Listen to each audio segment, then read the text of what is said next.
This is Solutions Coaching and Teaching Strategies, the podcast that extends education beyond the classroom. A show that offers educators and caregivers strategies to try right away and ensure every student receives the inspiration and support they need to thrive. I am Olivia Wall, and I am happy to welcome my guest back for a second time today, the one and only Jennifer Saravallo. Let me tell you a little bit about Jen. Jen is a New York Times bestselling author, award-winning educator, speaker, and leader of the consulting team, Literacy Strategies Consulting, LLC. In 2023, Jen launched her podcast, To the Classroom, Conversations with Researchers and Educators. If you want to learn more about the podcast and how you can gain access to it, check out our Season 2, Episode 34 conversation. I will make sure to link that in the show notes. Today, our conversation will focus on Jen's recently released book. I have it right here. It's beautiful. Teaching reading across the day, methods and structures for engaging explicit instruction. Jen, thank you so much for coming back and being a guest on Solutions again. I can't wait to talk about the book. Olivia, thank you for having me back. I love chatting with you. Yes. Before we jumped on to record, the glaring issue that I see right now, and it's been for a while, I'm really worried about teachers losing autonomy and that idea of the art of teaching. So much of what we do in the classroom every day it's our personality coming forth in those walls. And I think the solution I want to read right from the pages, it's page 2 to be exact, of your newest book.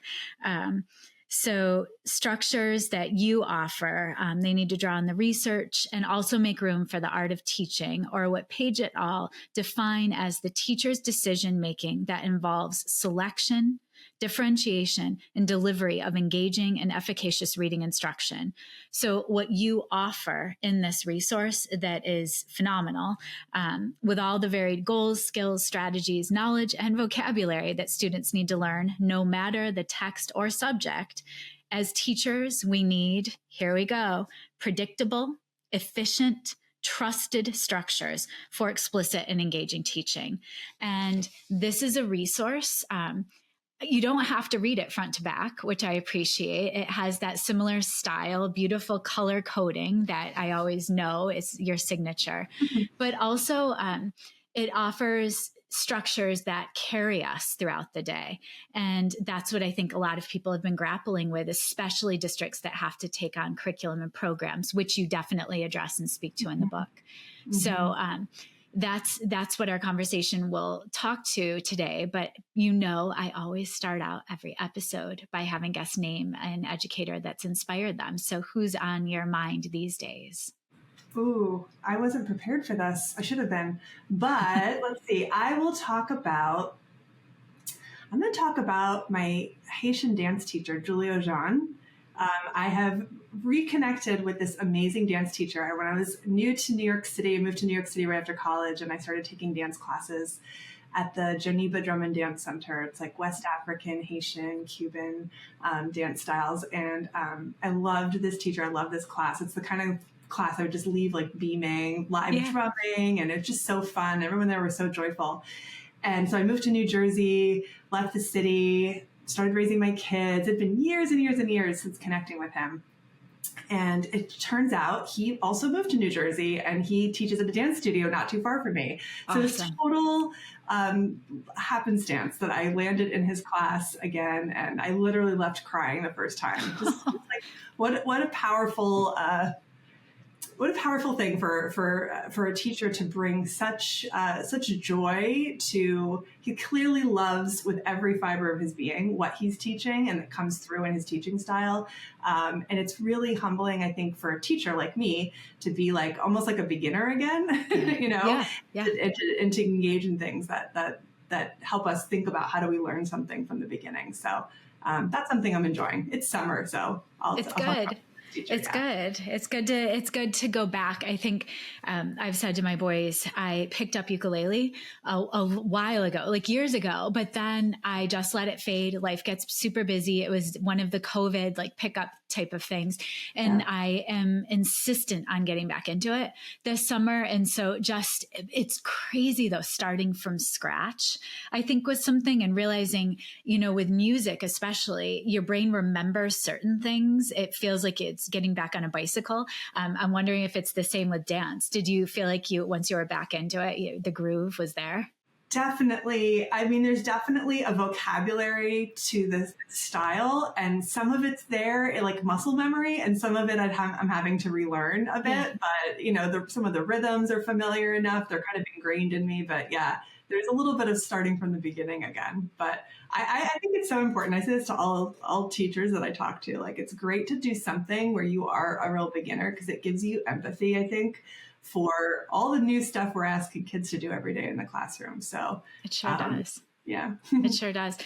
What I appreciate, there are so many structures within this book that I was like, yes, I love the consistency and that idea of parallel practice. So not only are you offering structures that we can implement in the classroom, your book is structured in a way that's so predictable and consistent. And that's what I love about your writing as well. Some of my favorite sections, I'll tell you right now, I love the lesson structure overview that gives that breakdown. The planning templates are amazing. I really love the responsive teaching with the if-then choices. And if is not just about students. It's if you're in this scenario as a teacher with your school district, which is great. I also so appreciate you're talking about dance vocabulary. There's a common understanding that has to be in place if we're having conversations around these structures. So you give just enough of some vocabulary about each of the structures that's beautiful for having PLC constructive conversations, but just professional learning in general. I also, I lingered a lot with the timing and the pacing, because you offer very explicit minute by minute breakdowns. So those are some of my favorite structures in the book. It's a lot. It's a lot. What are some of your favorites? What were you excited to include? I love the video. So every chapter, so the book is organized for those that don't have it yet. There's a few chapters that are introductory, and then there's one chapter for each of 9 different lesson structures. And within each chapter, I offer a teaching vignette at the beginning that sort of tells the story of a lesson. And then there's 2 or 3 videos that show an example of me teaching in a classroom. So I love these for a few reasons. One is, in every chapter, I try to include examples from primary, upper elementary, middle school, so a wide grade range. I tried to include English language arts, science, and social studies, so a wide subject range. And they're really real. Like, they're really real. Yeah. I don't know if you've done filming in classrooms. You probably have. I have, yeah. It's a whirlwind. Like, you are moving very quickly. I told the camera crew who hadn't filmed in schools before, I was like, just follow me and we're going to just keep going, right? While we're not doing any retakes, we're not doing any, it's authentic. It is what it is. And we barely edited the video at all. Like, it's what you see is really what happened in the classroom. So I like the authenticity of it. And I like that I decided to sort of call out decisions that I made during those lessons on lesson templates. So you can kind of see, like, this is what I was planning to do, but here's why I made this choice. Yeah. This was what I wanted to do, but then the kids did this, so then I chose to do this instead. Yeah. So what you're seeing are like my real-time revisions, and I let you in a little bit on why I made those choices. So back to the art of teaching. Like, if you have a curriculum and you have the lesson planned for you, or if you create your own plan, it doesn't matter. You're going to have to make changes on the spot. You're going to have to use your creativity, your judgment, your responsiveness, your thinking, on the spot, and you're going to have to make changes. And that is what makes a lesson sing or not. It's the extent to which you're really adapting and adjusting and responding to the kids in front of you. It is. And what I appreciate also with the vignettes, you just reminded me, I love how they're annotated as well. So they have the call out boxes. And it's critical that we're vulnerable as teachers. And that's what I also appreciate. It's with the relevancy and the authenticity, you naming like, look, this is what I had planned. And yet this happened because it's life in the classroom. There's no scripted curriculum that can address kids in front of you necessarily. So with the structures being laid out, that offers teachers the autonomy to say, okay, this is what I'm navigating right now. These are the structures that I'm going to use. So there's that flexibility, but you have to understand what each of the structures are and how they work in order to pick and choose the way you're teaching across the day. So I appreciate that. And then, so I added up because I love to look at minutes and schedules.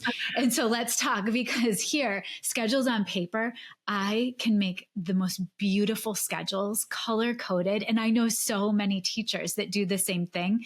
And then the first week of school happens and they're like, oh, this didn't work out how I had anticipated. So you offer that very detailed minute by minute breakdown for each of the structures. And when I added the minutes, it ranged from 113 minutes to 100 across, with adding all of them up. So if someone, and this is where I think there could be a misconception, because with teaching reading across the day, in my understanding, it doesn't mean that you're going to use every structure every day. And so I wanted to dispel this, right? So if someone looked at this and said, okay, I want to teach every structure, the max amount of minutes with all of your ranges was 145 minutes. And we know that typically a school day runs about 360 minutes with everything said and done. So I want you to speak to, how did, first of all, you land on these minute by minute breakdowns? And then again, the intent is not that you would use every structure every day, is it? Not at all. And, honestly, I kept playing with the idea of adding a final chapter that showed how to put it all together into a interesting. Day. Okay. Yeah. Because I think this is going to be a question a lot of people have. Like, well, which ones do I choose for my class, or what does a whole day schedule look like? So for people who haven't seen the book, it's everything from close reading, read aloud, shared reading, phonics, right? So these lessons, these 9 lesson types, you're not going to use them all every day. What I do in the book is I explain, what is this lesson for? Who's it for? When's it for? What's it for? When would I make a choice to include this lesson? If I'm a 7th grade science teacher, I'm not doing phonics and spelling lessons. No. Hopefully at all, right? No. Right? Hopefully at all. That one I'm not even going to choose. If I'm a 3rd grade teacher, I might not even be choosing phonics and spelling lessons at all. That might really be more for kindergarten first, maybe the beginning of 2nd, depending on your kids. And it also might be that I have kids who are actually quite advanced in phonics and spelling, even though I'm a 1st grade teacher, and I'm choosing to use that as a small group structure. I'm not using it as a whole class structure. Right. So this is the other thing about each of these lesson types, is they can be used in small group, in whole class, and in some cases, even just one-on-one if you're doing conferring in your classroom. So my vision is that people are mixing and matching, and they're making choices based on the students in front of them, based on their data. And what a September day looks like in a 2nd grade classroom might be different than a June day. Of course. You might start off the year doing a lot more foundational skills work. So including things like the reader's theater lessons to get them with their fluency, the phonics and spelling to shore up those phonics and spelling lessons. Maybe you're doing shared reading to help them apply their phonics and spelling. But by the end of the year, maybe you're shifting a lot more toward, and then of course you're going to do read aloud every day, hopefully. Right. But by the end of the year, maybe you're going to start playing with a little close reading lesson. Maybe you're going to be adding more conversation lessons. So it depends on what the kids need and what your goals are for their reading skills, their reading strategy. And also it depends on what texts you're using, whether you're choosing the texts or the texts are ones that are, kind of assigned within your curriculum.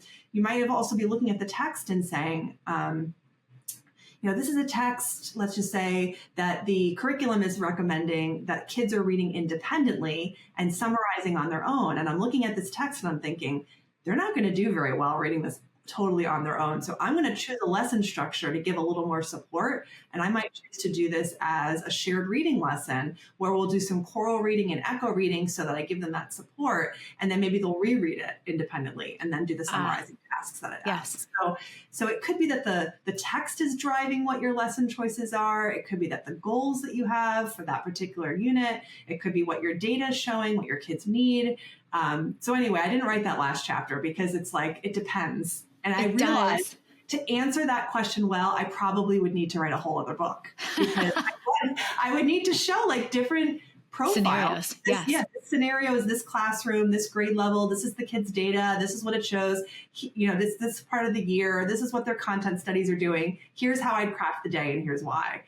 So it's probably just too much for a chapter, I guess is what I'm saying. Well, I guess it's also, I liked that you didn't include that because it's also saying that you trust teachers to make that decision, right? And so I think that's something teachers are not feeling a lot these days, is that they are decision makers based on the children in their rooms. So I took it as, no, you're giving us the structures and then we can rock it. And I feel the same for instructional coaches.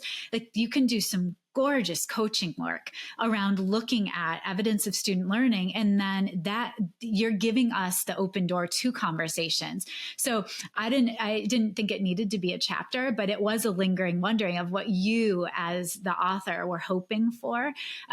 And I think in my background, being in the literacy world specifically for over 25 years now, it's nuts. My original training was really strategy groupings, guided reading as small group options. And then eventually I got to a point with mentorship from Ginny Lockwood from yesteryear. She is one of my favorite people, but she taught me, no, Livy, you can take any of these structures and shrink them to a small group based on the needs of your kids, which was so illuminating and freeing. In this resource, you speak to focus groups, guided inquiry groups, conversation groups, and then you also highlight readers theater. So I'd love for you to explain and describe what those different groupings are and what they look and feel like, because that terminology may be newer to people. Yeah, sure. Okay, so we'll start with readers theater since I mentioned that one already. Sure. So readers theater, probably a lot of people know about it from Chase Young's work and Tim Brzezinski's work. They've been champions of readers theater for a long time. Huge research base showing how it supports not just fluency, but also comprehension. It's just really fun for kids. It's really engaging. There have been studies done specifically with boys to show how it helps engage boys who are needing more support with reading. And so basically readers theater is you're taking a script.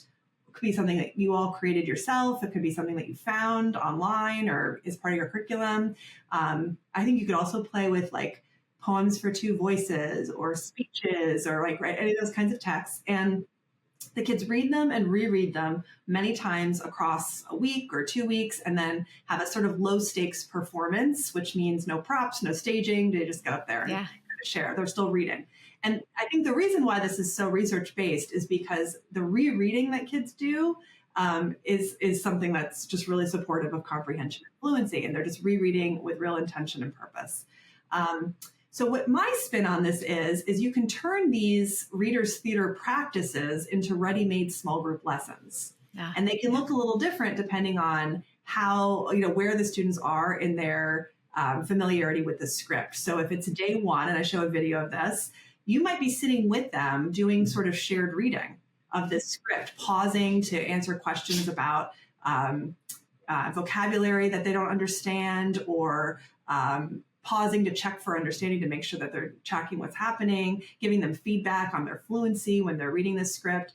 And then I show another video where the kids have had the script for a few days, but I'm still coaching into their reading with expression, and they're using punctuation to make their voices really sound like the characters. So anyway, I think these are like ready-made small groups, and I'm imagining the rest of the class is also off in groups practicing their scripts, and you're moving around sort of coaching in. So these are, 5-10 minute lessons, really quick, but you're very focused in supporting them with strategies and skills that they need support with. Guided inquiry could be whole class or small group.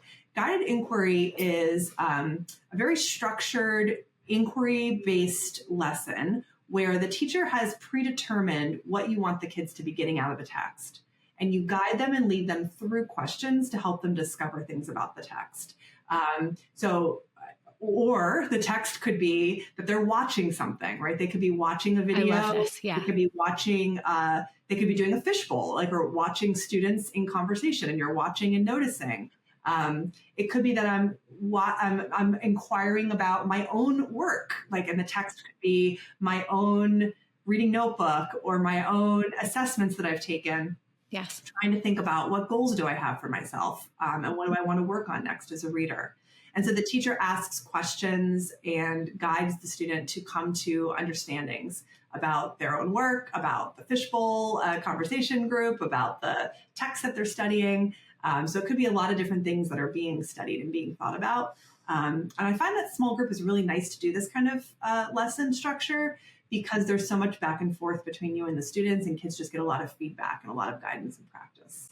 It feels like with a guided inquiry that although the grown-up usually knows what they're guiding toward, that the questions they're selecting still feel open-ended enough that students feel like they're on a journey as they're discovering it. And I think what I love that you just said is that grown-ups can use this as well. So going back to the coaching conversation, I feel like a lot of learning labs or inquiry-based lab work that can happen, teachers have a particular target. They may be working on themselves, but there's a bigger question that's posed to the group about a practice or a belief that we may be stuck around, that we need to do some inquiry work where we know where we hope to get. But I like the openness that's still there versus focus lessons. It's kind of, it feels like, right going in, right?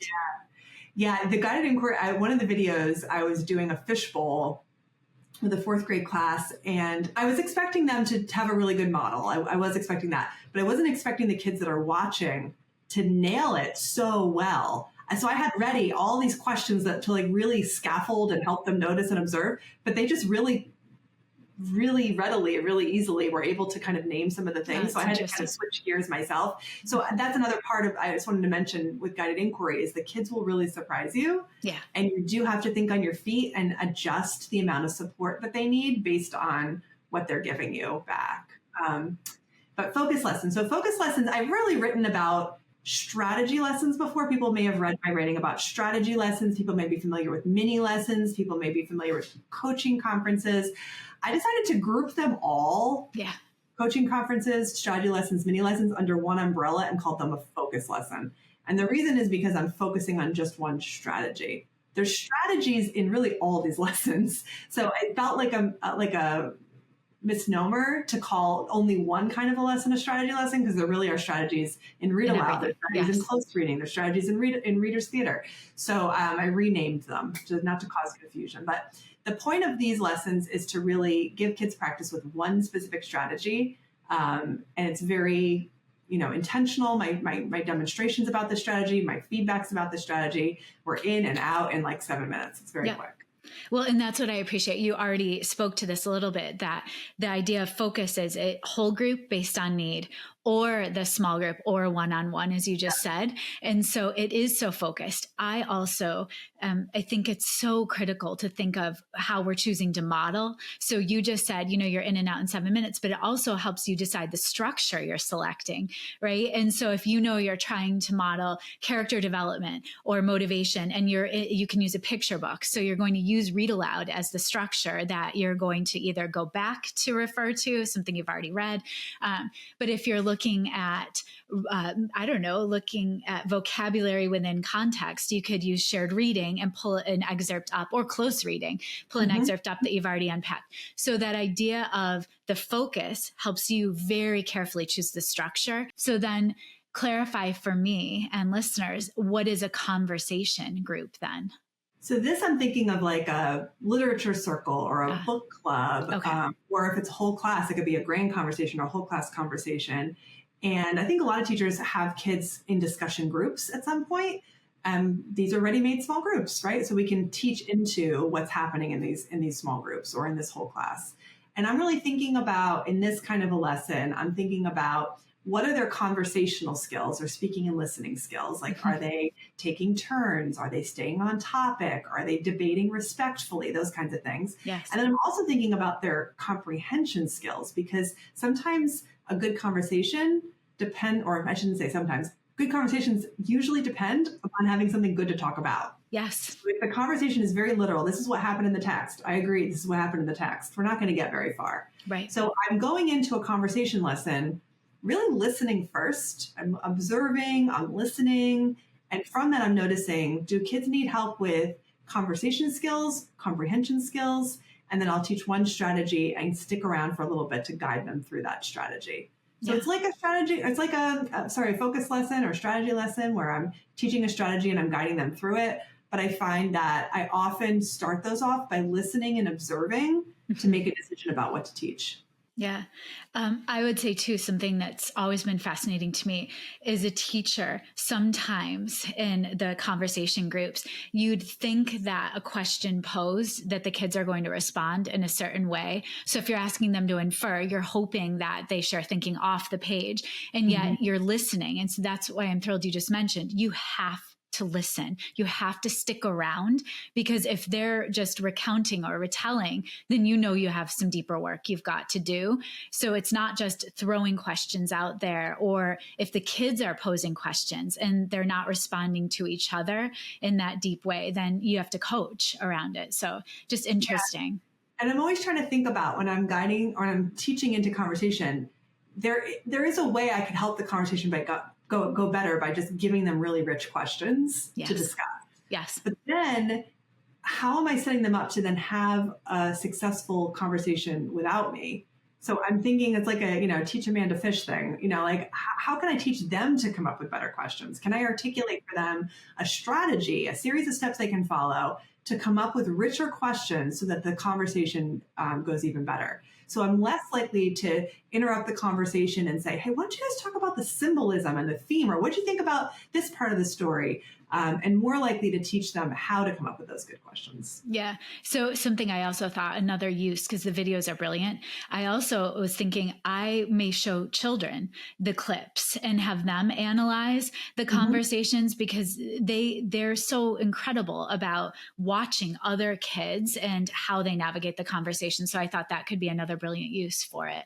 Absolutely. And then you could do a guided inquiry lesson where you're studying it like a fishbowl. Yes. There you go. Yeah. So many layers of awesome possibilities.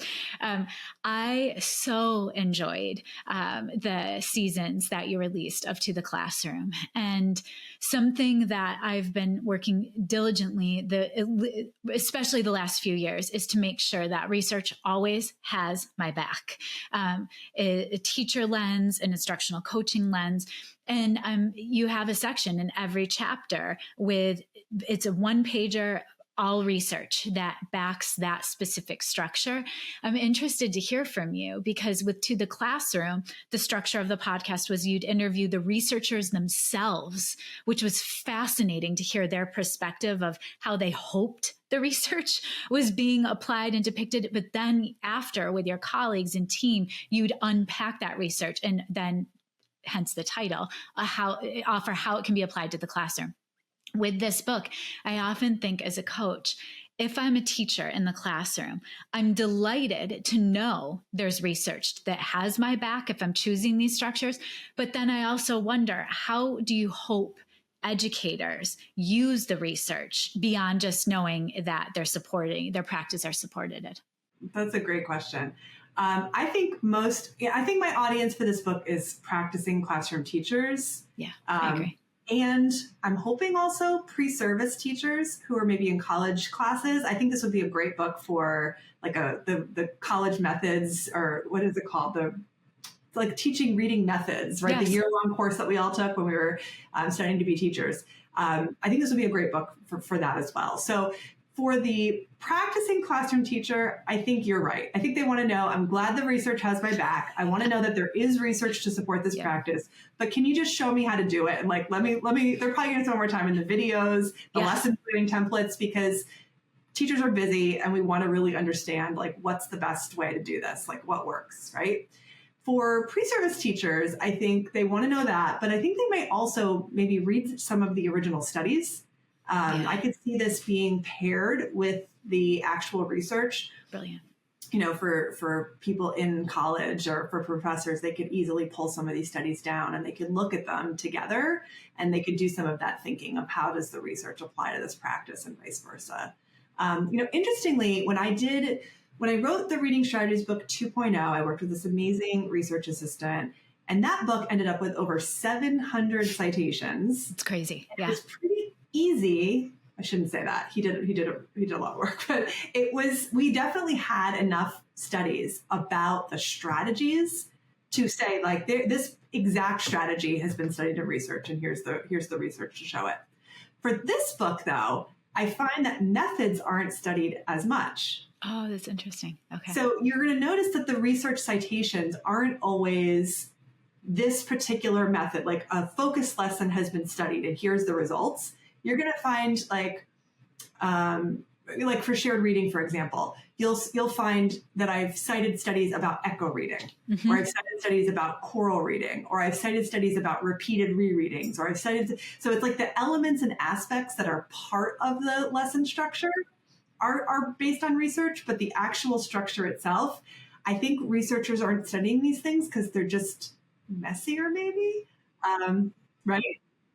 So it's interesting. I think it's really interesting to see what even can be studied and what really is in the domain of teacher expertise, which brings you back to the teacher autonomy. Like I say in the book, we have to honor and understand the research, but we have to make space for teacher expertise and teacher decision making. And this is something we are really expert on, how to deliver a really good lesson and what makes a really good lesson. Yeah. And you trust people to make those decisions, which again, I appreciate. So I think one other huge aspect that I appreciated in the book is around the sociocultural context. Mm. And there was a quote that I've read over and over and over, and this is what I wanted to end the conversation on, because I also think it's a layer that a lot of people may not consider enough when they're thinking of teaching and being a literate person in general. So you say, when we learn about the social, cultural, and linguistic backgrounds and rich funds of knowledge that students bring to the school and to their reading, provide opportunities for students to be social around their reading, and acknowledge that literacy practices are purposeful and embedded in social goals and cultural practices, our reading instruction will be more meaningful and complete. Yes. It's good. Because that's what this is all about. And that's what I fear that we're losing sight of. Our children have so much, and their caregivers have so much to bring with that rich background that we can use to just enhance everything we do. And so I'm grateful that this book is out there in the world, Jen. I'm grateful to have this conversation. What's the best way for folks to get in touch with you if they want to reach out? My website is my name, jennifersaravallo.com. So you can contact me there, online, on Twitter at @JSaravallo, Instagram at Jennifer Saravallo, and my Facebook group is the Reading and Writing Strategies Community. Any of those ways. I try to respond to everybody. If you write to me and I haven't heard, it's because Facebook put it into a secret folder somewhere. Does this happen to you? Like the messages don't show up, but sometimes. I really respond to everybody that writes to me. So you are the most responsive human I've ever met in my life. It's always impressive. And, I usually ask the guest for a call to action. What I would say is I appreciate so much you just offered pre-service teachers. I think we need to shake it up in education. If you're a seasoned teacher and you want to read to enhance your practice in the crazy world of reading we're living in right now, I think this is a great first start for you to just feel like you're shoring up your practices. And again, to know that you have our backs, Jen, but also the research does. So thank you for this beautiful resource. Thank you so much, Olivia. Yeah, take care. Schoolutions is created, produced, and edited by me, Olivia Wall. Special thanks to my guest, Jen Saravallo. Also, a big thank you to my older son, Benjamin, who created the music that's playing in the background. You can listen to Schoolutions wherever you get your podcasts or subscribe and watch on YouTube. Don't forget to reach out to share your coaching and teaching strategies with me. You can leave me a voice memo at my website, oliviawall.com/podcast, or send me an email at solutionspodcast@gmail.com. Tune in every Monday this school year. You will hear coaching and teaching strategies that you can immediately apply to better the lives of the students and children in your care. I look forward to having you join our conversation next Monday. Take care.